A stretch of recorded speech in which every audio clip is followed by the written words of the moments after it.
Buenas tardes a todas las personas que ya están conectadas hoy acá, que ya entraron a la sala de Zoom para escucharnos. Bienvenidos al quinto encuentro ya del ciclo 2023 de las conferencias FCU, este espacio abierto y dedicado para encontrarnos con la academia, con los especialistas, con sus investigaciones y abordar distintos temas de actualidad o de interés para nuestra sociedad.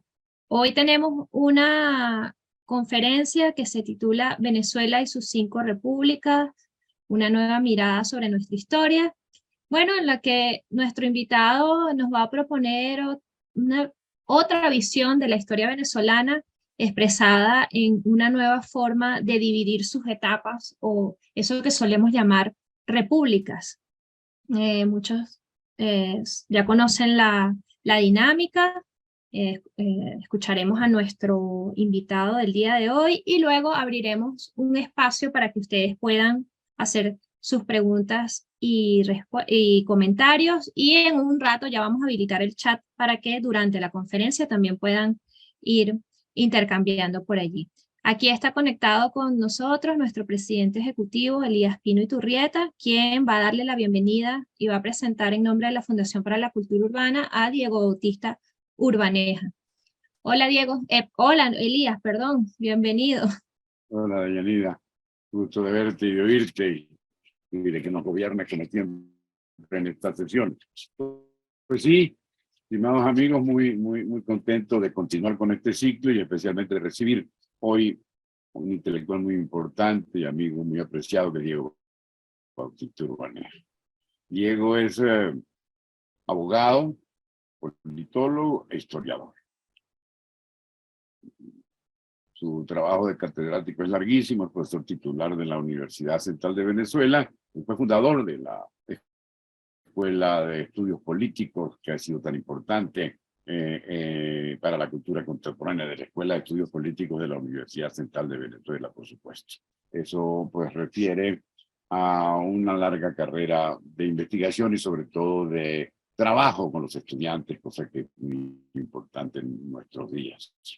En la bibliografía de Diego Bautista Urbaneja es muy importante y también muy abundante.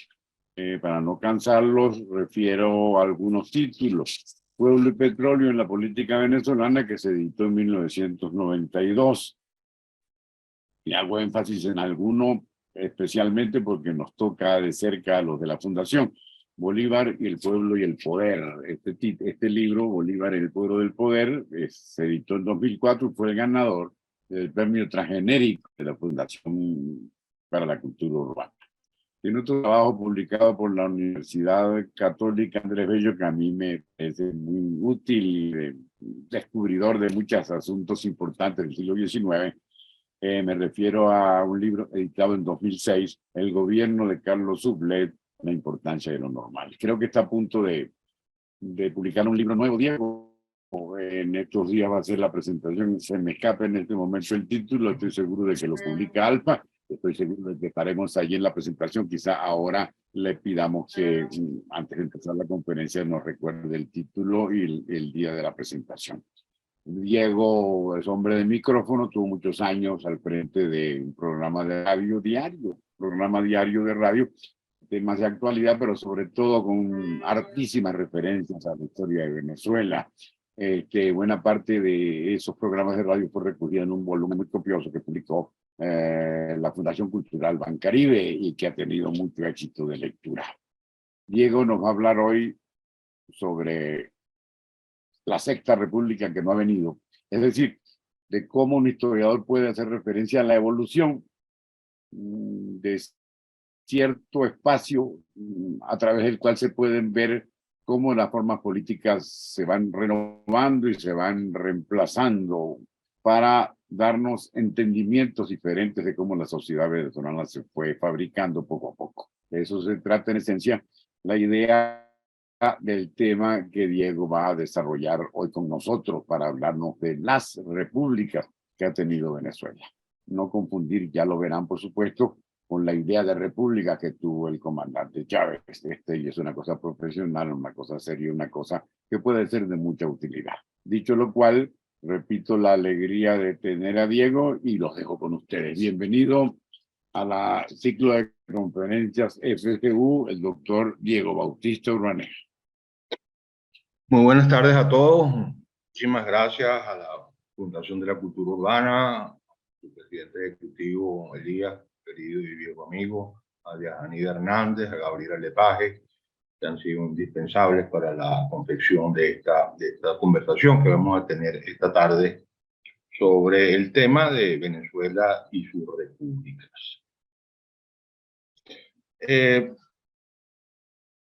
Como ustedes saben, últimamente, en los últimos años en Venezuela se empezó a hablar mucho de las repúblicas, quizás por el lenguaje usado por un importante personaje de la historia reciente de Venezuela, que empezó a hablar mucho de la Quinta República y de la Cuarta República.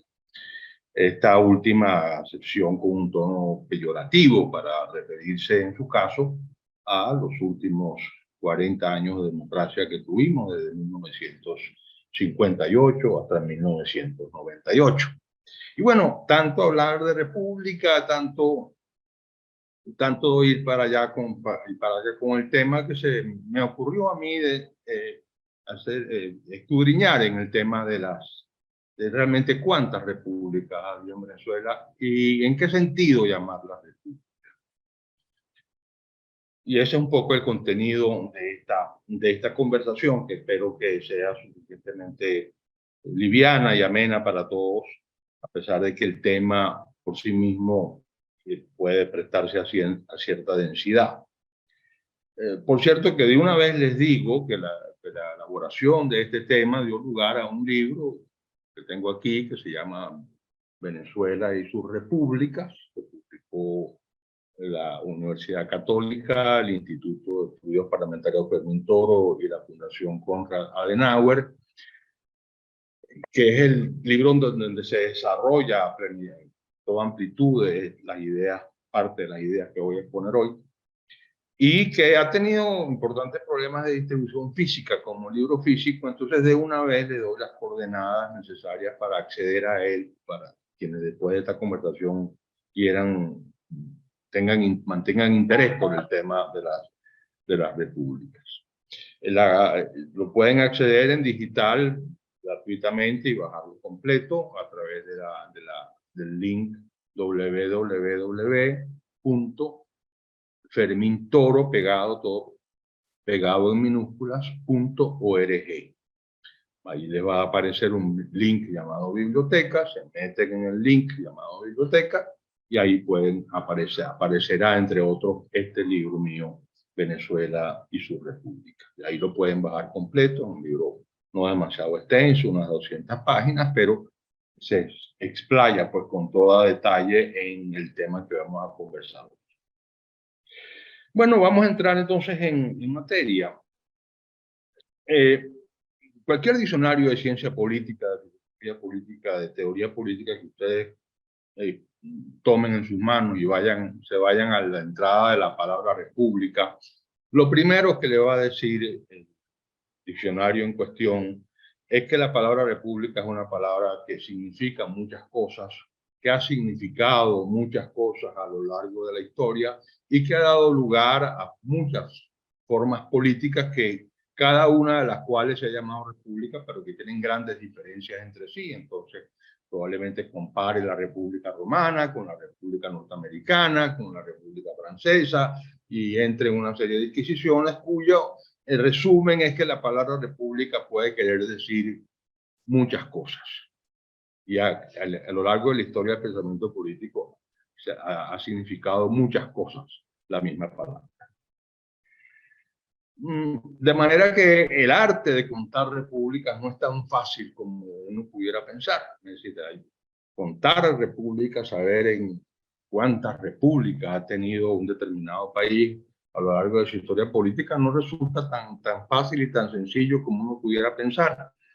Y si nos vamos a los casos históricos, a ciertos países que pudiéramos tomar como emblemáticos, veremos que esto no es, como digo, tan fácil. Tenemos un país, por ejemplo, que solamente ha tenido una república, que es Estados Unidos. Ha tenido una sola constitución, la constitución de 1787, Y desde entonces esa constitución ha estado vigente hasta el día de hoy y es la única república que ha tenido Estados Unidos. Hay otros países como Francia que ha tenido 5 repúblicas. Ahorita está en la 5ª república, está en 1958. Y bueno, ¿y cómo contó Francia sus 5 repúblicas? Ustedes verán una manera que es muy complicada, no vamos a detener en ella. Es muy complicada porque la primera, la segunda es la segunda, porque cómo se pasó de una a la otra. Entonces los franceses cuentan sus repúblicas de una manera completamente distinta. Otros países, porque el concepto de república se opone en muchas teorías al concepto de monarquía, otros países que han tenido repúblicas y monarquías, alternativamente van contando sus repúblicas según reemplazan a la monarquía, y un poco el caso español, que cuando termina la monarquía empieza una república, la cuentan, le dan un número y hasta que viene la próxima monarquía, hasta que cae la monarquía y viene la siguiente república con sus respectivos números. De manera que ahí podemos tener muchos criterios para contar repúblicas. Y mundialmente así ocurre. Y si nos vamos al caso venezolano, en nuestro caso particular, tenemos un caso muy peculiar, porque en nuestras escuelas, y ustedes recordarán sus estudios de primaria o de bachillerato, no sé, no tengo claro en este momento, se nos decía que había habido una primera república que había sido de 1810 a 1812, una segunda república que había habido de 1813 a 1814, y una tercera república que había habido de 1817 a 1819. Estas eran las primeras 3 repúblicas que cada una había durado 2 años, hasta que se había reinstaurado la monarquía española en la geografía venezolana. Y a partir de 1830, cuando nace la República de Venezuela como república separada de la Gran Colombia, pues ahí se dejó de contar república y se ha hablado de una extensísima tercera o de una extensísima cuarta república, pero sin entrar en muchos detalles y sin precisar mucho qué se quiere decir con ese número. Se sabe pues que hubo 3 repúblicas en la década que les mencioné antes y después en adelante esa cuenta se perdió, vamos a decirlo así, y nadie siguió contando repúblicas. Hasta que reapareció, como les digo, en el lenguaje, en el habla política, en el debate, que si la Cuarta República, que si la Quinta República, que si la política reciente, pues esta cuenta se reavivó y nadie entendía por qué esta era la quinta y por qué la anterior era la cuarta. Y no estaba claro y cuándo empezó la cuarta, en 1830, en 1958. Nadie discutía mucho eso. Y por supuesto, como decía Elías, el que menos entendía o el que menos sabía a cuenta de qué esos números era el que había reinstaurado ese debate, que todos tendrán claro pues que fue Chávez, ¿no? Entonces a mí se me ocurrió, bueno, vamos a ver cómo es este tema de las repúblicas en Venezuela, vamos a ver cómo podemos contar las repúblicas en Venezuela. Vamos a ver, si vamos a la idea de que una república es lo opuesto a monarquía, desde 1830 en Venezuela no ha habido sino repúblicas. ¿Cuántas? Ya veremos, pero no ha habido sino repúblicas. Algunos dicen que una sola, otros dicen que más. Yo voy a hacer más adelante mi propio planteamiento. O sea que desde el punto de vista formal, Venezuela siempre ha sido una república. Si dejamos lo formal, la forma de Estado, tal como está definida en la Constitución y en las leyes correspondientes, y nos vamos a otra idea más profunda de república, que tiene que ver, bueno, qué significa ser republicano, cuáles son los valores que están insertos o encerrados en la idea de la república. Entonces nos vamos a encontrar con el bien común, nos vamos a encontrar con el Estado de Derecho, nos vamos a encontrar con la separación de poderes, nos vamos a encontrar con el sentimiento republicano o la virtud republicana, que significa darle prioridad a los intereses colectivos sobre los intereses individuales, o una mezcla de todas estas cosas. Estos serían como los valores que están metidos o encerrados dentro de la forma política republicana. Y si nos vamos a preguntar entonces, bueno, y en este sentido, en estos dos sentidos, ¿qué podríamos decir de Venezuela, nuestra historia? Uno podría decir, bueno, vamos a ubicarnos en 1840. 1840. 1840 Venezuela era una república regida por la Constitución de 1830. Una constitución liberal, muy dentro de los cánones de la época, del pensamiento político europeo. Una constitución muy buena, por cierto, y muy normalita en ese sentido, pues, de que respondía a las ideas del pensamiento liberal europeo que había sido importado. Entonces, Venezuela era una república. Y el venezolano, en 1840, ¿qué sabía de la república? Un campesino de Yaracuy, de 1840, que seguía a Páez por donde Páez pasara, era republicano. Podía encerrar ese campesino de Yaracuy que seguía al Taita por donde el Taita pasara y lo llamara. ¿Sabía algo de virtud republicana? ¿Sabía algo de bien común? ¿Sabía algo de separación de poderes? No, probablemente no. Bueno, probablemente no, seguramente no. Y probablemente tampoco el pulpero de Cumaná sabía que era la virtud republicana y que era la separación de poderes y que era el Estado de Derecho y todo. Entonces, teníamos una forma republicana, la Constitución de 1830, pero en la sustancia era muy discutible que el país pudiera llamarse una república, en el sentido de que sus habitantes incorporaran en su psicología y en su personalidad los valores republicanos. Eran unos venezolanos que respondían a otras épocas históricas, a otras mentalidades que venían eran peones, eran en muchos casos, en algunos, no mucho, en algunos casos esclavos, en otros casos eran simples artesanos, pequeños comerciantes que no tenían mucha idea de estas cosas.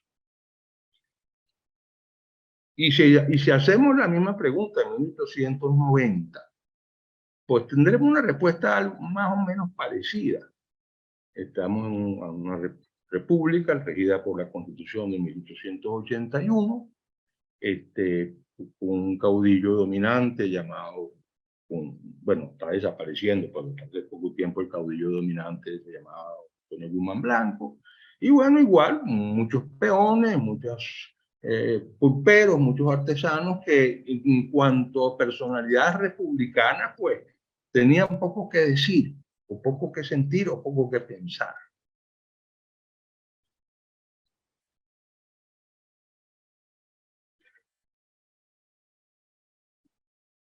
De manera que si nos pudremos tanto en el terreno de la formalidad de las constituciones o de la formalidad de la forma de Estado, como en el terreno sustancial de los valores republicanos.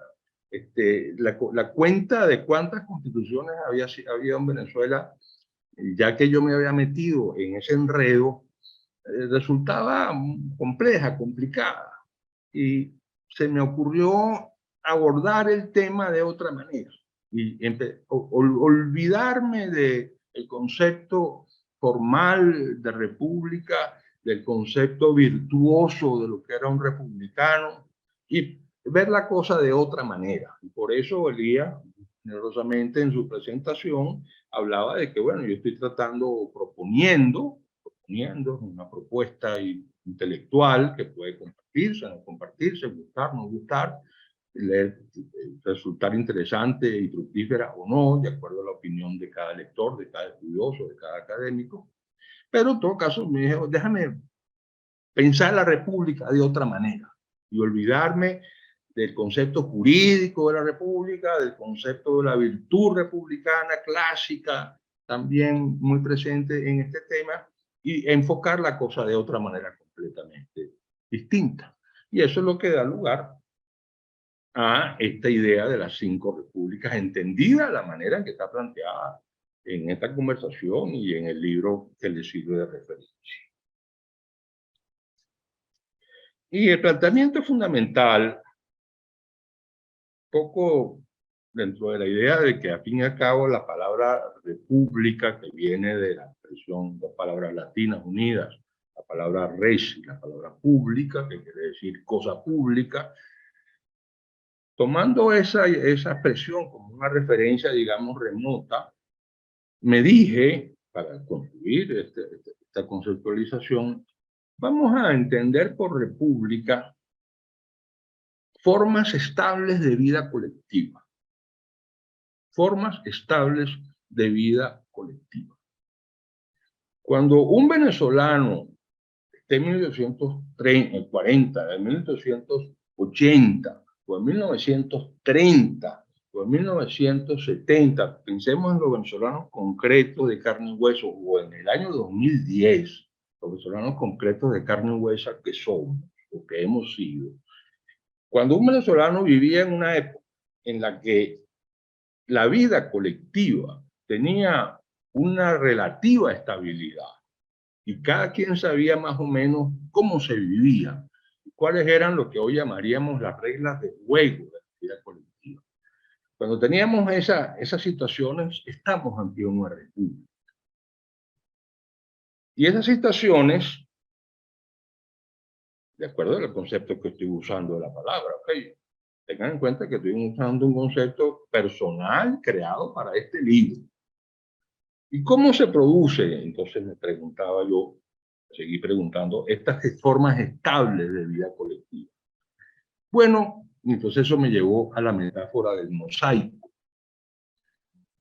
Cuando engranan de una forma más o menos compatible entre sí, varios elementos, un elemento político, una forma real de saber quién manda en el país, quién manda, una estructura económica, un determinado desarrollo del Estado como institución, una forma ideológica dominante en el periodo, y una cosa que llamo relaciones sociales, que es un concepto un poco más vago, que hay que buscarlo en la literatura, en el ensayo, en la novela, que se refiere a la manera como se trataban los grupos sociales entre sí, cómo trataba el inferior al superior y el superior al inferior dentro de la jerarquía sociales establecidas en cada uno. Cuando esas 5 piezas engranaban de una manera, con algunas fricciones, con muchos desajustes en algunos casos, pero engranaban dando lugar a una forma de vida colectiva relativamente estable, estábamos ante una república. Y a mi juicio, y de acuerdo a este análisis, en Venezuela ha habido 5 momentos donde ese engranaje, ese mosaico, ha estado presente. 5 mosaicos distintos, porque cada una de estas piezas del mosaico, por ejemplo, las formas reales del poder político han ido cambiando. No era la misma la forma real de ejercicio del poder político de 1840, donde había un caudillo dominante llamado José Antonio Páez, que la forma política real, la forma de ejercicio real del poder de 1970, del poder real, opinión, manera de ver las cosas, descansaba en los grandes partidos políticos que tenía el país en ese momento. Entonces, la pieza política de los mosaicos va variando con el tiempo, como va variando la pieza económica, como va variando la pieza ideológica, como va variando la pieza social y como va variando la pieza institucional estatal. Entonces, bueno, cada engranaje, cada mosaico daba lugar a su respectiva república.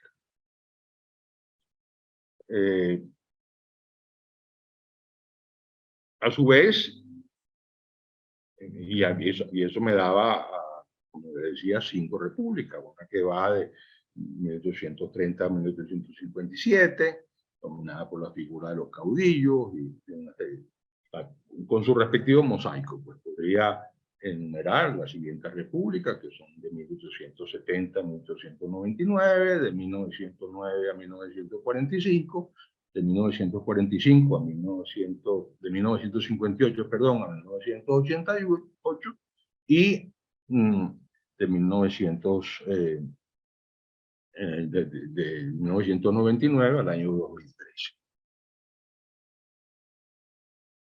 Cada una, como ven, si analizan las fechas que les acabo de decir, hay unos espacios vacíos entre cada una de esas fechas.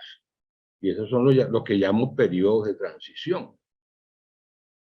Cuando una de las piezas fundamentales de uno de los mosaicos se viene abajo, o se oxida, o deja de funcionar, y todo el mosaico se cae, termina esa república.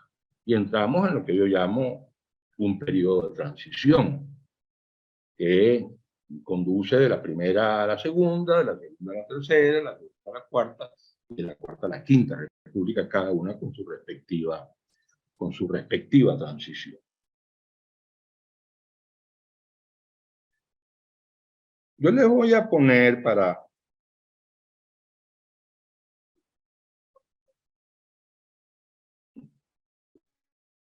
ilustrar un poco esta explicación, esta exposición, que puede haber resultado un poco fuerte, digamos, desde el punto de vista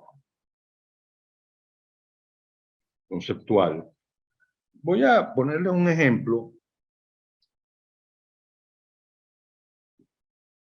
que ejemplifica muy bien, valga la redundancia, un poco lo que quiero decir. Si nos vamos al diccionario de política de Norberto Bobbio, de Nicola Matteucci y de Gianfranco Pasquino, que son 3 grandes académicos italianos, y nos vamos a la palabra república, vamos a encontrar lo siguiente, las primeras líneas de la palabra. En la moderna tipología de las formas de Estado, el término república se opone a monarquía. En la monarquía, el jefe del Estado accede al sumo poder por derechos hereditarios, mientras que en la primera, es decir, en la república, el jefe del Estado, que puede ser pues, una sola persona o un grupo de más personas, como en Suiza, es elegido por el pueblo directa o indirectamente. Entonces resulta que, de acuerdo a esta definición que acabo de leerles, la república se diferencia de la monarquía en que en la república se accede al poder mediante la elección de una cosa que se llama el pueblo. Entonces, por deducción, y eso me lleva a otra manera de echarles el cuento de las 5 repúblicas. Si ese pueblo cambia, cada vez que ese pueblo cambia la república. Y en Venezuela podríamos decir, nos preguntamos, bueno, ¿y ese pueblo que según este diccionario elige a los poseedores del sumo poder, cómo ha sido? ¿Cuántos pueblos ha habido en ese sentido? Nos resultan 5 pueblos. Tenemos el pueblo que va de 1830, son cifras muy gruesas y simplifican mucho las cosas, pero en fin, nos permiten funcionar. El pueblo que va de 1830 a 1857 es un pueblo que está constituido por dos elementos. Uno, el que está definido en la Constitución como un ciudadano, que es el pueblo básicamente de los propietarios.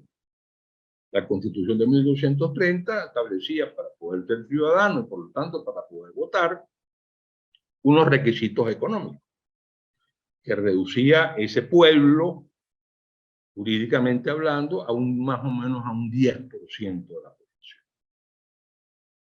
Pero además de ese pueblo había otro, que era el pueblo que seguía a los caudillos. Era el pueblo que se enrolaba detrás de Páez, era el pueblo detrás de Monagas, era el pueblo que detrás de Mariño, y que a través de las pugnas y de los y de las competencias entre los distintos caudillos, y siendo que esas huestes eran los que le daban fuerza a esos caudillos, esas huestes que no formaban parte de ese pueblo propietario anteriormente mencionado, también formaban parte del pueblo que decidía quién mandaba en Venezuela. Ahora tenemos un pueblo, 1830, 1857, por decir una cifra más o menos gruesa, constituida por un grupo de ciudadanos y las huestes de los caudillos. Entonces el pueblo venezolano, en el sentido político de la palabra, es el primer pueblo venezolano. Tenemos una primera república, y vamos a hacer la deducción del diccionario.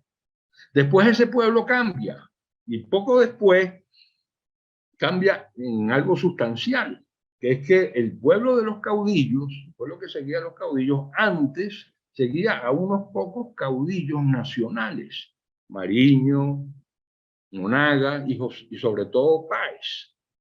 Bueno, después de la Guerra Federal, el pueblo de los caudillos es distinto, porque cada caudillo, después de la Guerra Federal, en cada región había un caudillo dominante o varios caudillos dominantes que dominaban la región. Entonces estaban Riera y Colina en Falcón, Carrera en Cumaná, Luciano Mendoza en Miranda, Linares Alcántara en Carabobo, y entonces, o en Aragua, perdón, Linares Alcántara en Aragua, y entonces, bueno, el pueblo de los caudillos, que antes seguía sobre todo a Páez, ahora se derrama pues en muchos caudillos, en una pluralidad de caudillos.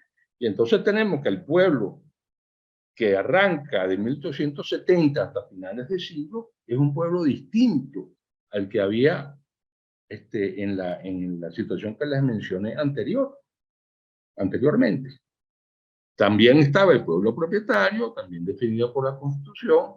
Ya había ocurrido otro cambio fundamental, que era que se había establecido el sufragio universal, de manera que ya no, corrijo, no era pueblo propietario, el pueblo era, todo el pueblo que tuviera o no tuviera propiedad, formaba parte, era ciudadano. Eso era uno de los productos de la Guerra Federal. Y entonces teníamos el pueblo constituido por los ciudadanos definidos por la Constitución y el pueblo repartido entre una pluralidad de caudillos en el país. Ese es otro pueblo distinto al que les mencioné antes. Segundo pueblo, Segunda República. Después viene un periodo donde no hay pueblo, que es el periodo de la dictadura gomecista y de los gobiernos de López y Medina, que los gobiernos de López y Medina un poquito más discutibles.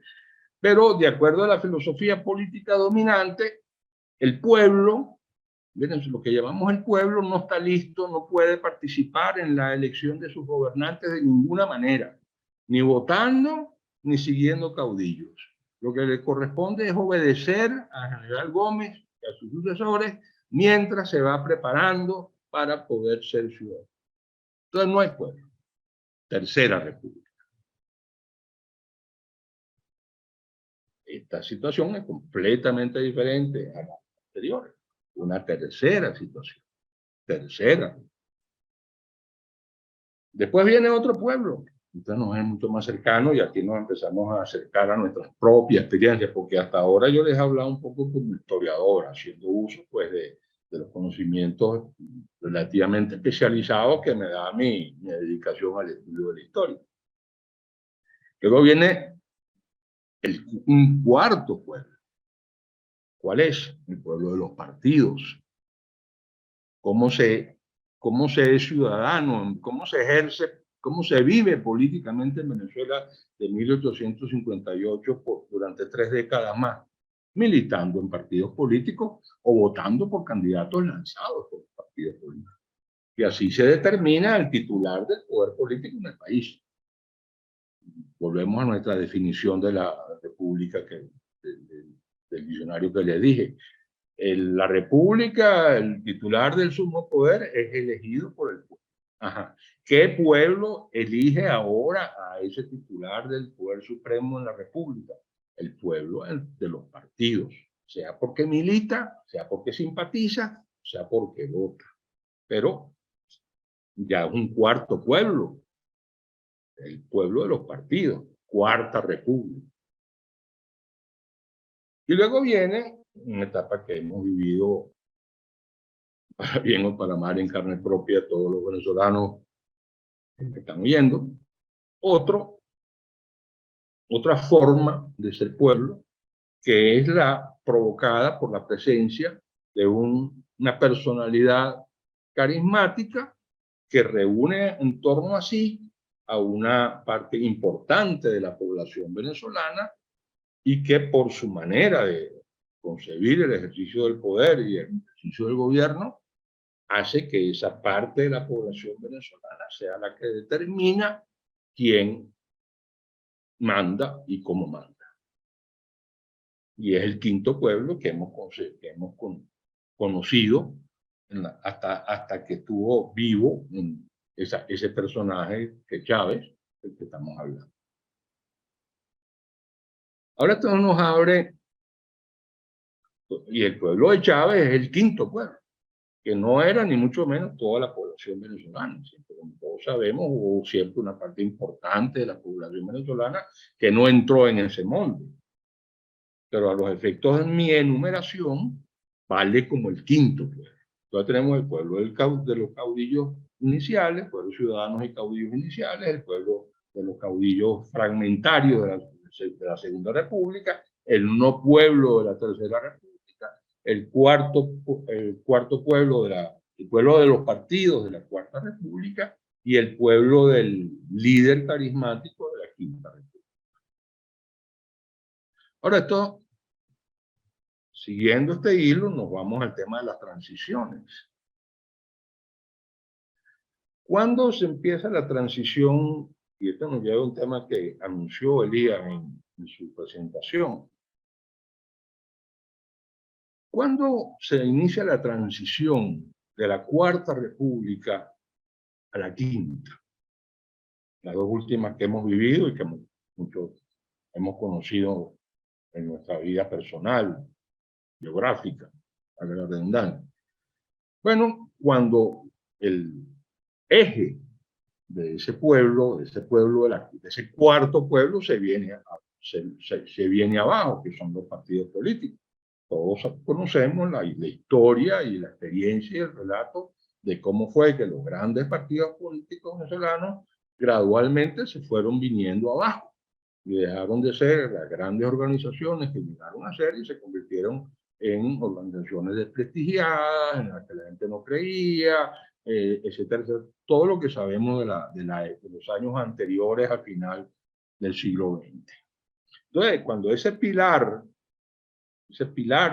del mosaico de la Cuarta República se viene abajo, entramos en un periodo de transición, porque la Cuarta República se viene abajo con él.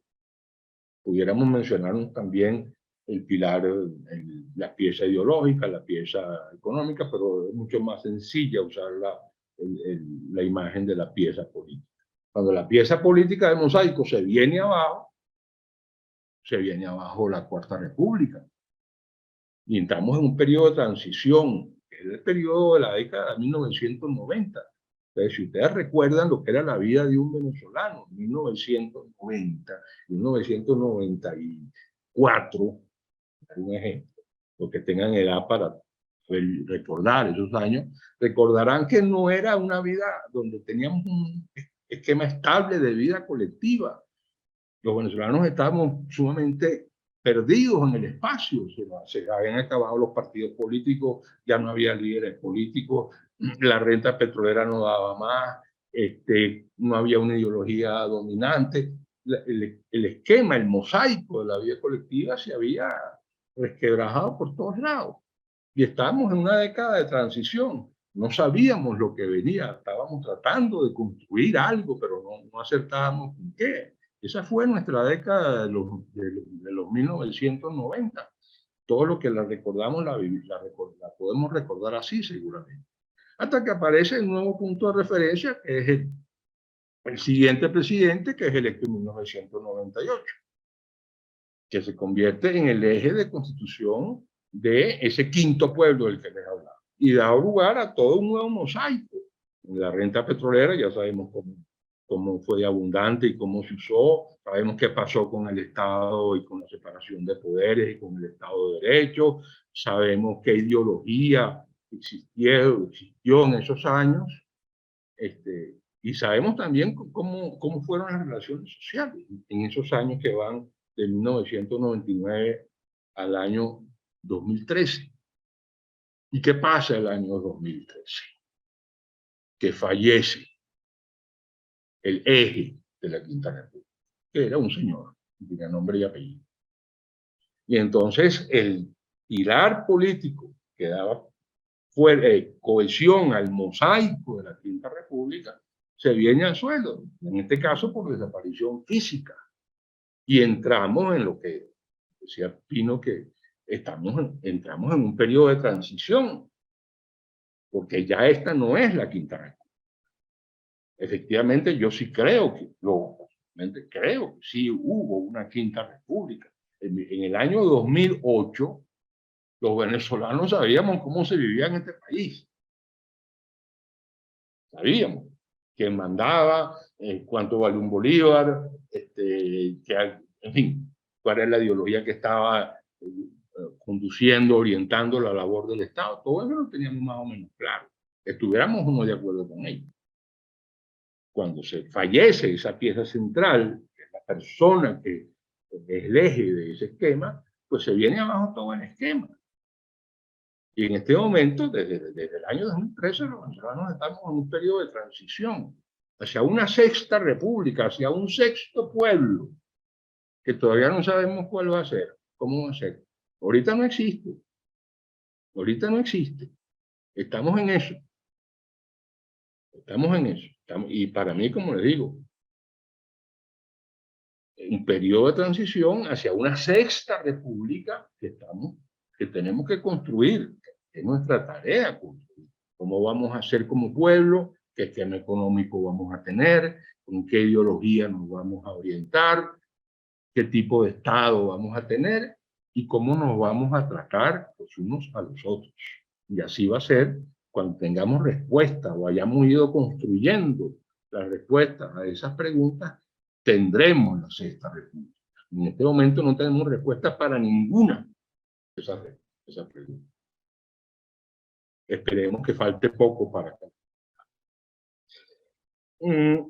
Y quiero terminar entonces esta exposición con algo lo cual me permite, por cierto, aprovechar para hacer un reconocimiento muy genuino y muy auténtico, porque me hayan invitado a dar esta conversación a la Fundación de la Cultura Urbana. De la Fundación de la Cultura Urbana, tanto en su labor editorial como en su labor de difusión, como el evento de esta tarde, hace mucho por el tema al que me voy a referir de inmediato, a partir de este cuento que les acabo de tratar de echar. Espero que haya sido con cierto éxito en cuanto a claridad se refiere. Que es que cada una de esas repúblicas, a través de cada una de esas repúblicas, los venezolanos y Venezuela nos hemos ido haciendo como somos. Y hemos ido construyendo lo que hemos terminado siendo hasta este momento. Yo no creo, como algunos historiadores muy importantes tienen, que Venezuela como país, como colectividad, tenga un destino predeterminado y que estemos en una larga marcha hacia ese destino. Yo no creo eso. Yo creo que la historia la hacemos día a día sin que esa historia tenga una meta predeterminada hacia la que estemos caminando. Pero sí creo que a lo largo de nuestra historia, y en este caso, a través de estos 5 pasos que han constituido cada una de estas repúblicas, con sus respectivos periodos de transición y la siguiente república que nos espera, a través de todos ellos hemos ido construyendo nuestro país y hemos ido haciendo que seamos como somos, para bien y para mal, o para bien o para mal. o como ustedes quieran. Nos hemos ido así, esas 5 repúblicas y sus respectivas transiciones, de esas 5 repúblicas y sus respectivas transiciones, resulta lo que somos como país y como personas, como venezolanos. De ahí resulta nuestra manera de ser, resulta lo que somos como país, resulta la forma en que nos tratamos, resulta las cosas que sabemos, las que sabemos hacer y las que no sabemos hacer, resulta lo que somos. No porque estemos caminando hacia ninguna parte en especial, sino porque lo que hemos hecho hasta ahora es lo que nos ha ido construyendo. Y por eso a mí personalmente soy tan adverso y en este sentido acompaño mucho a la labor de la Fundación de la Cultura Urbana, a todo lo que tenga que ver con autoflagelación.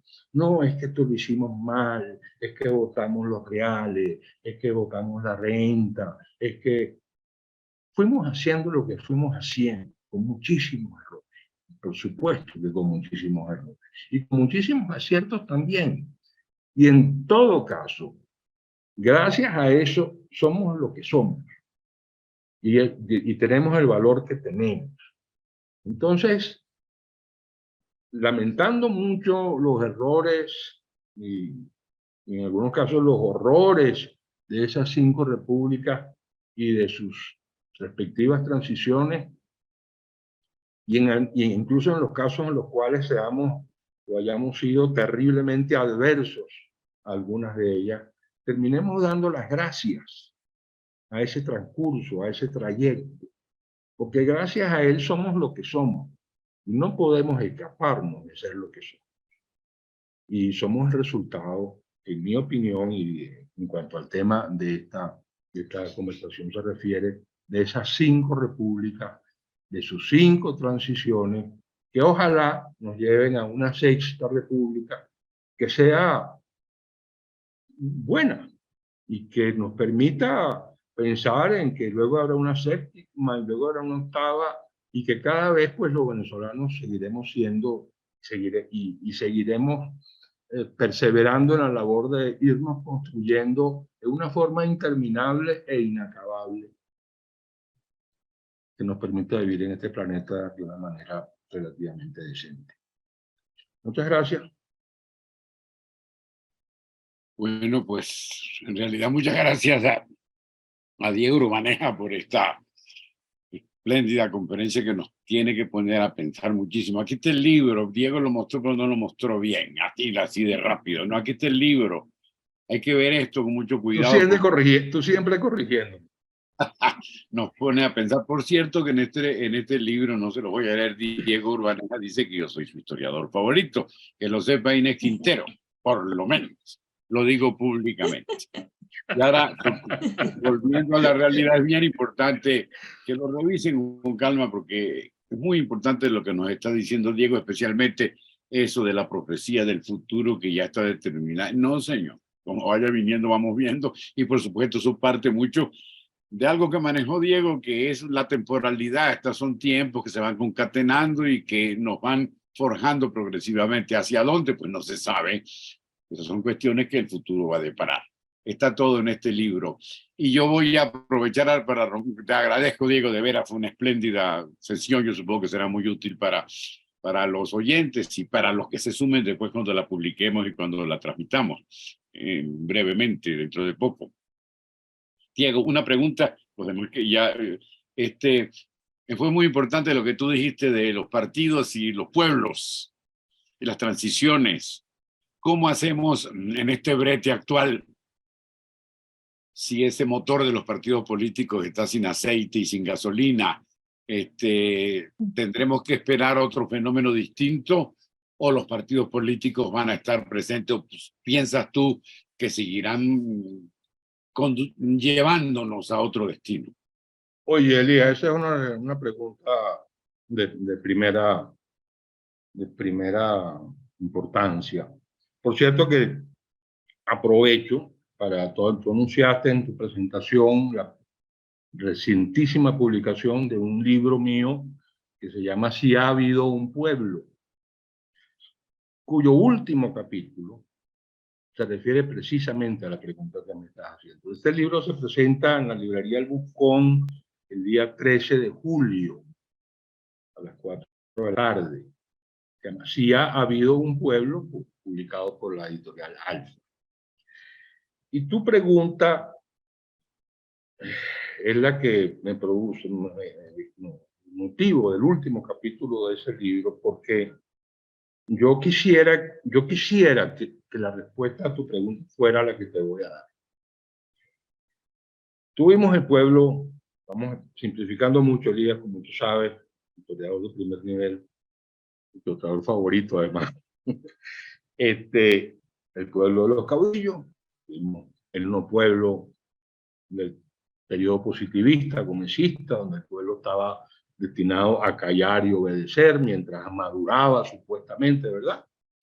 El pueblo de los partidos. Luego vino el pueblo, no sé cómo llamarlo, del líder personal de la Quinta República.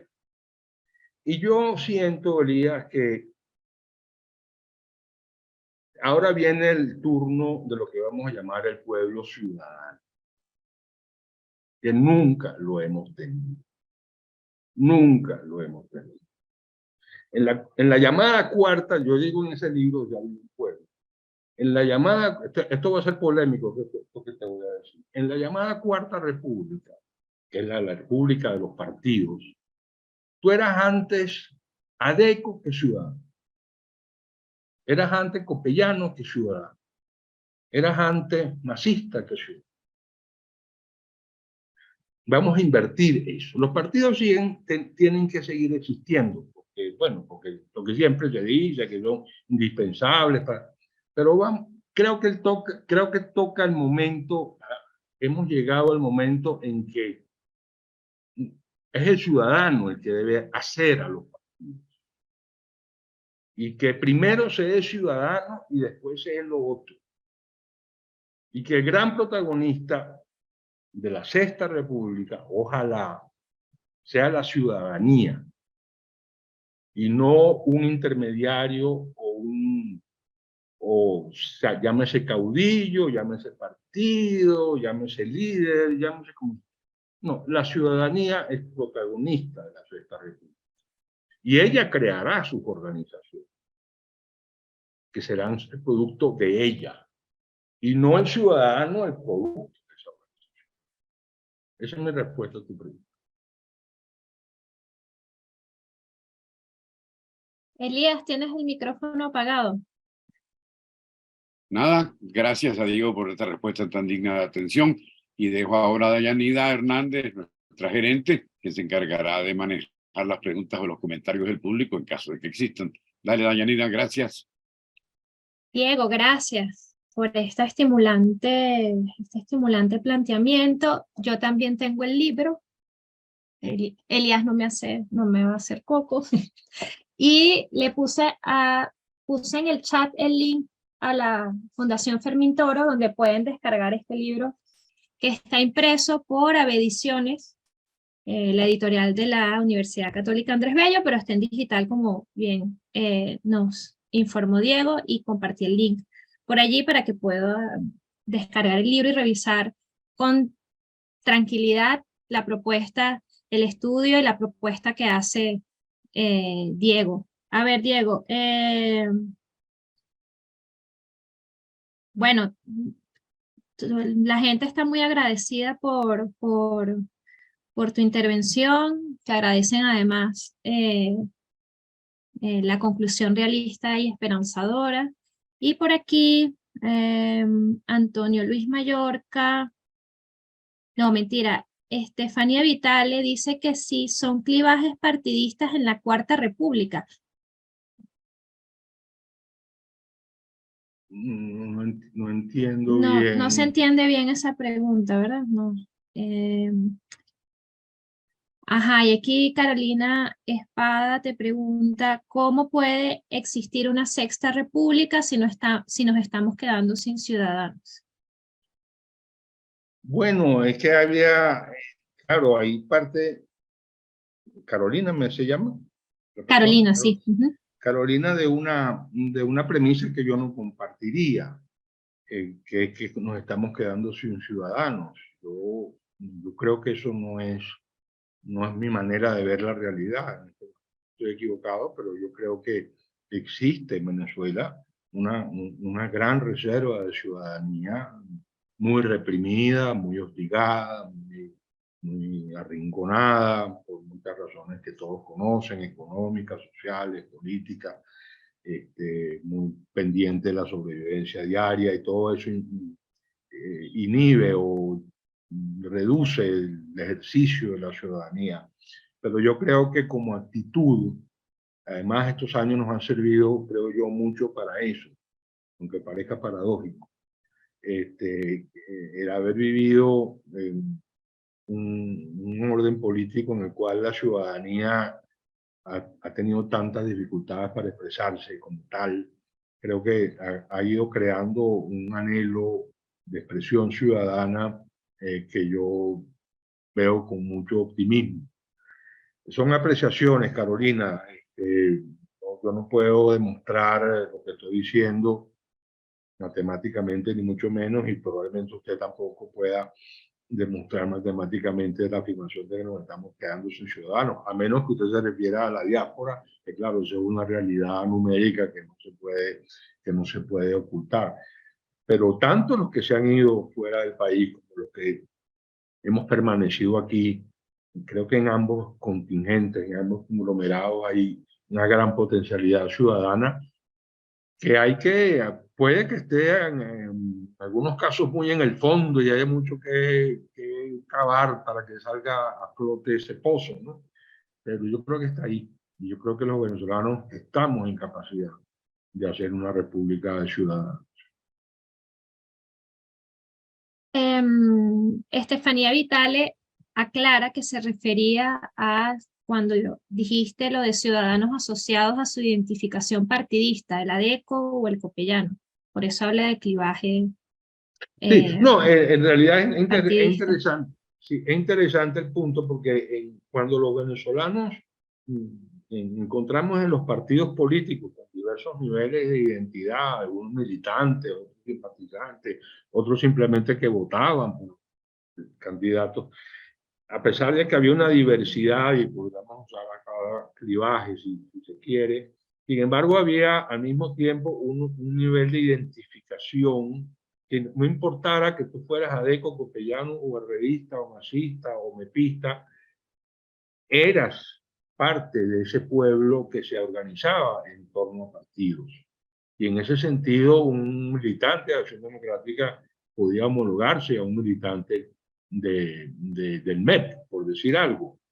Eran ambos parte de ese pueblo que encontraba en los partidos su punto de referencia y su fuente de identidad política. Entonces, puede usarse la palabra clivaje, pero teniendo en cuenta que hay una comunidad de base, que es el hecho de que todos formamos parte de partidos políticos y nos toleramos y admitimos que tienen que ser varios los partidos políticos y ninguno pretende ser el único partido.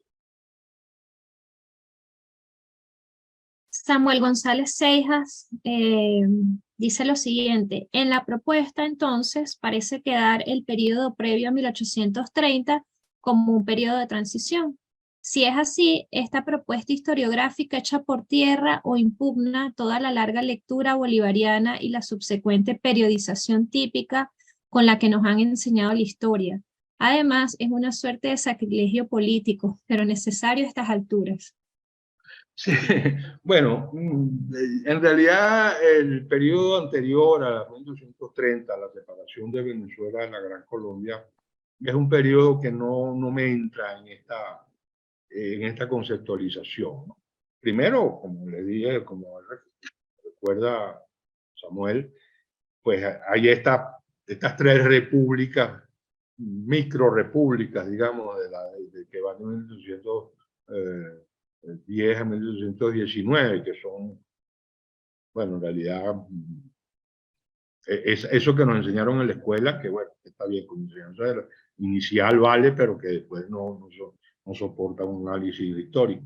Y la década de 1820 a 1830, es decir, la época post-Carabobo, cuando Venezuela forma parte de la Gran Colombia, es una época que no me entra en el análisis, porque Venezuela forma parte, el departamento de Venezuela forma parte de la Gran Colombia, está vivo Bolívar, que es un dato que modifica todo, sin que yo sostenga, por ejemplo, que Bolívar era el eje de la constitución de un pueblo. En ese momento la problemática del mosaico y la problemática de esta que he usado para ilustrar de los distintos pueblos aplica.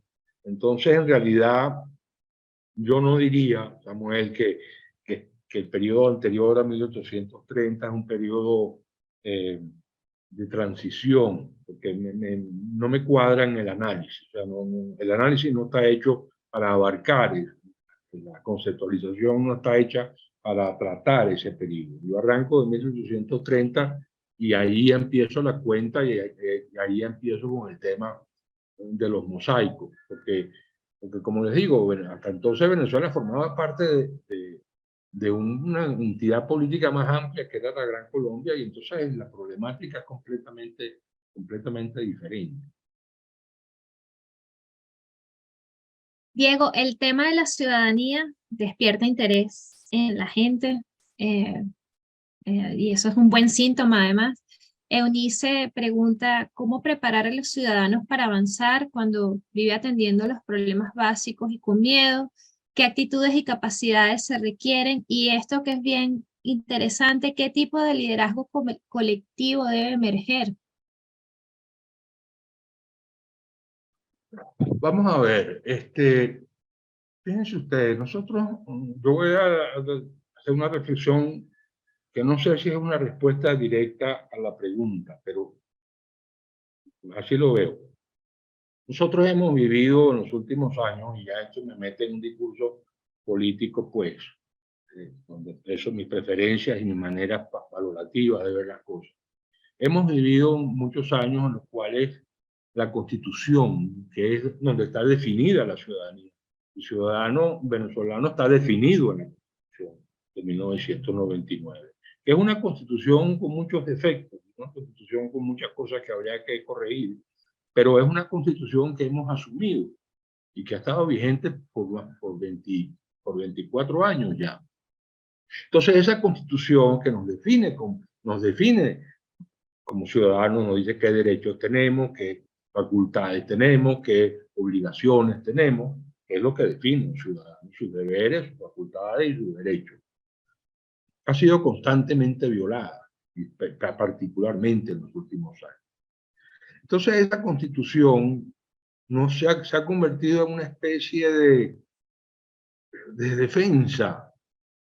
Casi que lo único que nos queda para defendernos como ciudadanos de la arbitrariedad o de lo que sea, es la Constitución que nos define como ciudadanos. Y entonces cuando usted ve a una manifestación de maestros pidiendo un aumento de salario, probablemente va a haber unas lideresas estupendas, por cierto, que se han mostrado en esas manifestaciones espectaculares, va a verle con el librito azul en la mano y va a decir, aquí el artículo tal dice que que los contratos colectivos tienen que respetar tal escala salarial. Entonces, ella se está defendiendo con la Constitución en la mano. Esa es una ciudadana en pleno ejercicio de la ciudadanía. Ya no necesitan que le enseñen nada. Ella sabe lo que dice la Constitución y de acuerdo a la Constitución, ella es ciudadana con un derecho que está en el artículo 150 y que le da derecho a tal tipo de contrato colectivo. No necesita que le enseñen nada. Hemos estado tanto tiempo aferrados a la Constitución. Parece mentira, una Constitución que tantas críticas ha merecido y que al principio mucha gente ha rechazado, entre otros yo, fuertemente. Ahora resulta que es nuestra ancla. Entonces, a mí yo me sé la Constitución, la Constitución del año 1960 yo no me la sabía, a pesar de que soy politólogo. Yo me sé mucho mejor la Constitución de 1959. Seguramente Cualquiera de ustedes sabe mucho más de la Constitución del 99 que la de 1960, que era de 61, que era una excelente Constitución, por cierto. Estupenda Constitución. Entonces, no nos tiene que decir nada de qué es el ciudadano. Ya lo sabemos, ya nos hemos leído 87.000 veces la Constitución. De otra cosa, porque es nuestra instrumento de defensa.